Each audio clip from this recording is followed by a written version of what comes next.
प्रिय विद्यार्थियों, हम पढ़ रहे थे 8वीं कक्षा की भूगोल की पाठ्य पुस्तक का अध्याय नंबर 2 भूमि, मृदा, जल, प्राकृतिक वनस्पति और वन्यजीव संसाधन। अभी तक इस अध्याय में हमने पढ़ा था भूमि संसाधन के बारे में। भूमि संसाधन क्या है, भूमि का उपयोग हम किन किन कामों के लिए करते हैं, भूमि उपयोग में समय के अनुसार क्या क्या परिवर्तन हमें देखने को मिलते हैं, भूमि संसाधन का संरक्षण। इसके बाद हमने पढ़ा था मृदा क्या है तथा मृदा का निर्माण कैसे होता है, कौन कौन से कारक मृदा के निर्माण को प्रभावित करते हैं, मृदा का निम्नीकरण कैसे होता है और मृदा संरक्षण के लिए हमें क्या उपाय करने चाहिए। आज हम पढ़ेंगे जल संसाधन के बारे में। तो जल की जब हम बात करते हैं तो जल ही एक महत्वपूर्ण संसाधन है, क्योंकि जल का उपयोग हम बहुत सारे कामों के लिए करते हैं, पीने के लिए, कपड़े धोने के लिए, पशुओं को पिलाने के लिए, घर में साफ सफाई के लिए आदि। हम शुरू करते हैं अपना चैप्टर। जल एक महत्वपूर्ण नवीकरणीय प्राकृतिक संसाधन है। भूपृष्ठ का 3/4 भाग जल से ढका है, या हम कह सकते हैं हमारे पृथ्वी का 4 में से 3 भाग जल से ढका हुआ है, इसलिए इसे जल ग्रह कहना उपयुक्त है। लगभग 3.5 अरब वर्ष पहले जीवन आदि महासागरों में ही प्रारंभ हुआ था। यद्यपि आज भी महासागर पृथ्वी की सतह के 2/3 भाग को ढके हुए हैं और विविध प्रकार के पौधों और जंतुओं को मदद करते हैं। महासागरों का जल लवणीय है। लवणीय अर्थात खारा है या नमकीन है और मानवीय उपभोग के लिए उपयुक्त नहीं है। अलवण जल केवल 2.7% ही है।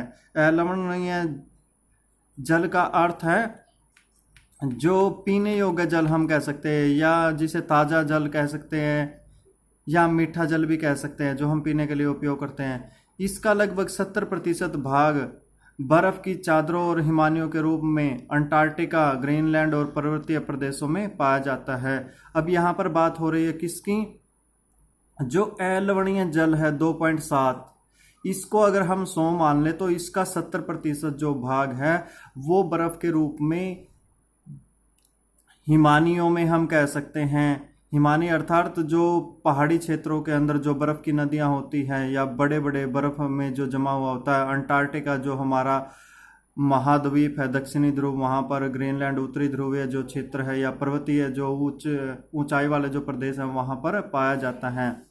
अपनी स्थिति के कारण ये मनुष्य की पहुँच के बाहर है। केवल 1% अलवण जल उपलब्ध है, अर्थात ताज़ा या पीने योग्य जो जल है, और वह मानव उपयोग के लिए उपयुक्त है। यह भौम जल नदियों और झीलों में पृष्ठीय जल के रूप में तथा वायुमंडल में जलवाष्प के रूप में पाया जाता है। क्या आप जानते हैं एक टपकता नल 1 वर्ष में 1200 लीटर जल व्यर्थ करता है? तो सभी बच्चे इस बात का ध्यान रखें, अगर आपके घर पे एक एक बूंद भी अगर नल में से पानी टपक रहा है तो उसे बंद कर दे, अगर वो ख़राब है तो उसे ठीक करा ले, क्योंकि 1 साल के दौरान अगर एक एक बूंद भी टपकता है तो 1200 लीटर, मतलब जो हमारी पानी की टंकी होती है एक, उससे भी सामान्यतः 700 लीटर की होती है घरों के अंदर, या 500 लीटर की होती है, उससे भी ज़्यादा पानी व्यर्थ हो जाता है 1 साल में। इसीलिए अलवणीय जल पृथ्वी का सबसे अधिक मूल्यवान पदार्थ है। पृथ्वी पर जल न तो बढ़ाया जा सकता और न घटाया जा सकता है। इसकी कुल मात्रा स्थिर रहती है। इसकी प्रचुरता में विविधता प्रतीत होती है, क्योंकि यह वाष्पीकरण, वर्षण और वाह की प्रक्रियाओं द्वारा, वाह का मतलब होता है बहना, वाष्पीकरण होता है जल का तरल अवस्था से गैसीय अवस्था में परिवर्तित होना, वर्षण बारिश किसी भी रूप में हो सकती है वो, और वह बहकर की प्रक्रियाओं द्वारा महासागरों, वायु, भूमि और पुनः महासागरों में चक्रण द्वारा निरंतर गतिशील है। जैसा कि आप जानते हैं इसे जल चक्र कहते हैं। मनुष्य जल की बड़ी मात्रा का उपयोग न केवल पीने और धुलाई में ही करता है, वरन उत्पादन प्रक्रिया में भी करता है। जल कृषि उद्योगों तथा बांधों के जलाशयों के माध्यम से विद्युत उत्पादन में भी प्रयोग किया जाता है। तो जल से बिजली भी बनाई जाती है। जल स्रोतों के सूखने अथवा जल प्रदूषण के कारण अलवणीय जल की आपूर्ति की कमी के मुख्य कारक बढ़ती जनसंख्या, भोजन और नकदी फसलों की बढ़ती मांग, बढ़ता नगरीकरण और बेहतर होता जीवन स्तर है। तो आज के समय में बढ़ती हुई जनसंख्या की आवश्यकताओं को पूरा करने के लिए हम जल स्रोतों का बहुत ज़्यादा उपयोग कर रहे हैं। यहाँ पर एक क्रियाकलाप दिखा रखा है। औसतन एक भारतीय नागरिक प्रतिदिन 150 लीटर जल का उपयोग करता है। तो यहाँ पर दिखाया गया हम किन किन कामों के लिए ये जो है जल का उपयोग करते हैं। पीने के लिए लगभग 3 लीटर, खाना बनाने के लिए 4 लीटर, नहाने के लिए एक बाल्टी जो 20 लीटर के करीब होती है वो, शौचालय के अंदर हम दिन भर में 40 लीटर, कपड़े धोने में 40 लीटर, बर्तन धोने में 20 लीटर, बागवानी या पेड़ पौधों में देने के लिए लगभग 23 लीटर, तो कुल 150 लीटर।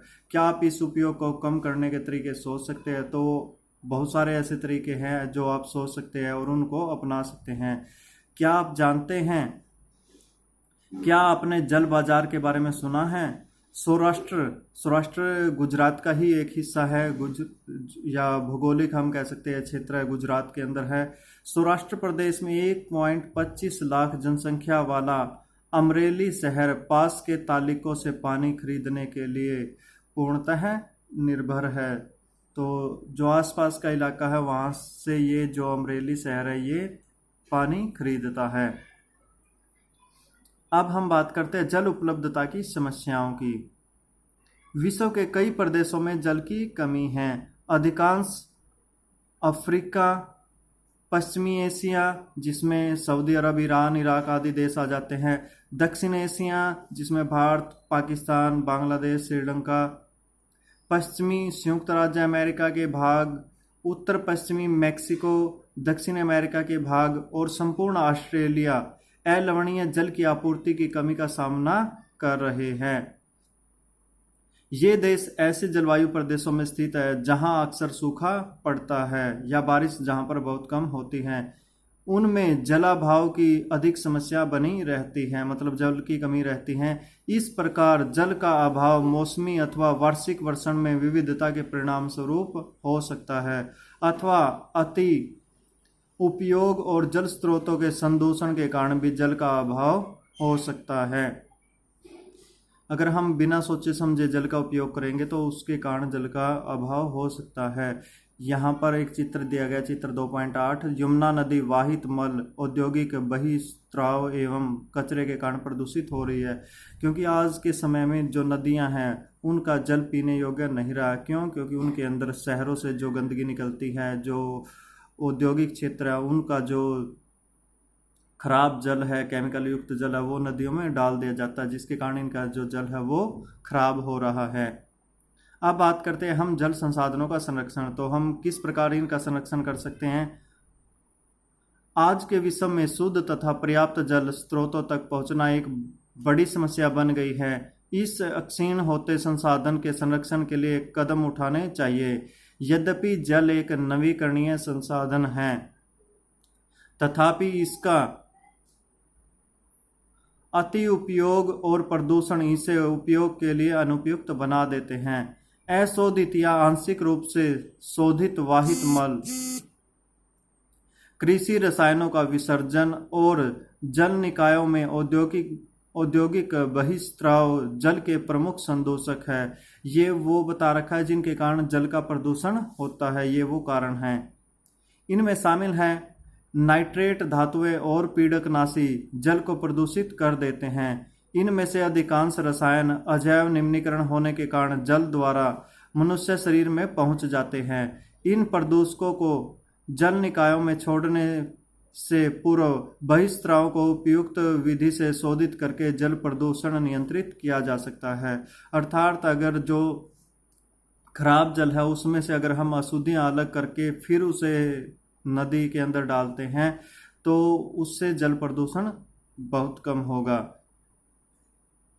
वन और अन्य वनस्पति आवरण धरातलीय प्रवाह को मंद करते हैं और भूमिगत जल को पुनः पूरित करते हैं।